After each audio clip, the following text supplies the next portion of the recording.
ભરૂચની શ્રી નર્મદા સંસ્કૃત વેદ પાઠશાળામાં સહસ્ત્ર મોદકની આહુતિ સાથે શ્રી ગણેશ યાગ યોજાયો. ગણેશ મહોત્સવના પાવન પર્વ નિમિત્તે ભરૂચની શ્રી નર્મદા સંસ્કૃત વેદ પાઠશાળા ખાતે ભવ્ય શ્રી ગણેશ યાગનું આયોજન કરવામાં આવ્યું હતું. આ યજ્ઞમાં સહસ્ત્ર મોદકની આહુતિ અર્પણ કરવામાં આવી હતી, જેણે સમગ્ર વાતાવરણને શ્રદ્ધા અને ભક્તિથી ભરી દીધું હતું.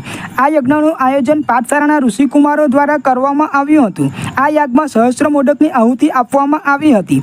પાઠશાળાના પ્રાધ્યાપક હેમેન્દ્ર દવેએ જણાવ્યું હતું કે આ ગણેશ યાગનો મુખ્ય ઉદ્દેશ્ય સર્વના કલ્યાણ અને વિશ્વ શાંતિ માટે પ્રાર્થના કરવાનો છે. સહસ્ત્ર મોદકની આહુતિ વિઘ્નહર્તાને પ્રસન્ન કરવા માટેની એક પરંપરાગત વિધિ છે. પાઠશાળાના વિદ્વાન વૈદિક બ્રાહ્મણોએ શાસ્ત્રોક્ત વિધિ વિધાન સાથે યજ્ઞ સંપન્ન કરાવ્યો હતો. આ યજ્ઞનો મુખ્ય ઉદ્દેશ્ય સનાતન ધર્મનું રક્ષણ અને ધાર્મિક સંસ્કૃતિનું જ્ઞાન સમાજમાં ફેલાવવાનો હતો. આવા આયોજનો દ્વારા યુવા પેઢીમાં ધર્મ અને સંસ્કૃતિ પ્રત્યેની જાગૃતિ વધે છે.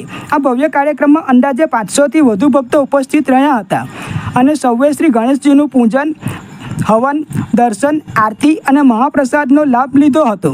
આ કાર્યક્રમમાં ઉપસ્થિત સર્વે મહાનુભાવો, ઋષિકુમારો અને યજ્ઞમાં ભાગ લેનાર તમામ બ્રાહ્મણોનો આભાર વ્યક્ત કરવામાં આવ્યો હતો. આ પવિત્ર યજ્ઞએ સૌના મનમાં ધાર્મિક ભાવનાઓનું સિંચન કર્યું હતું.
વિશ્વાની દેવ સવિતર્દુરિતાની પરાસુવ દદભદરં તન્ન આસુવ.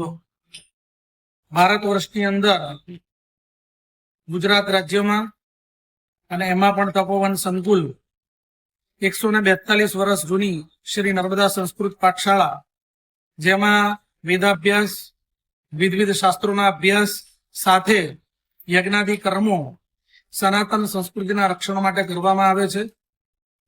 જે તે પ્રસંગોપાત આપણે યજ્ઞો કરીએ છીએ, જેની અંદર વિષ્ણુ યાગ છે, માતાજીનો યજ્ઞ છે, તેમજ ગણેશ યાગ જેવા ભિન્ન ભિન્ન યજ્ઞો કરીએ છીએ. ગણેશ મહોત્સવ ચાલે છે એ દરમિયાન આપણે આજે સહસ્ર મોદકનો ગણેશ યાગ કર્યો.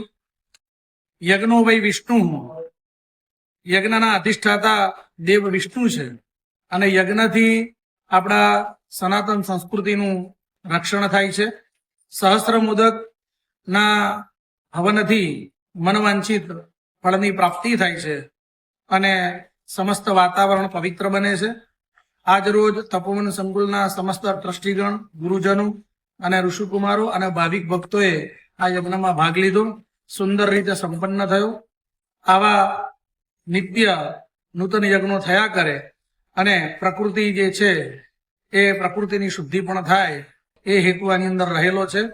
બધાને જય મહાદેવ, જય શ્રી કૃષ્ણ અને જય ગણેશ. હરિઓમ, નમો નમઃ.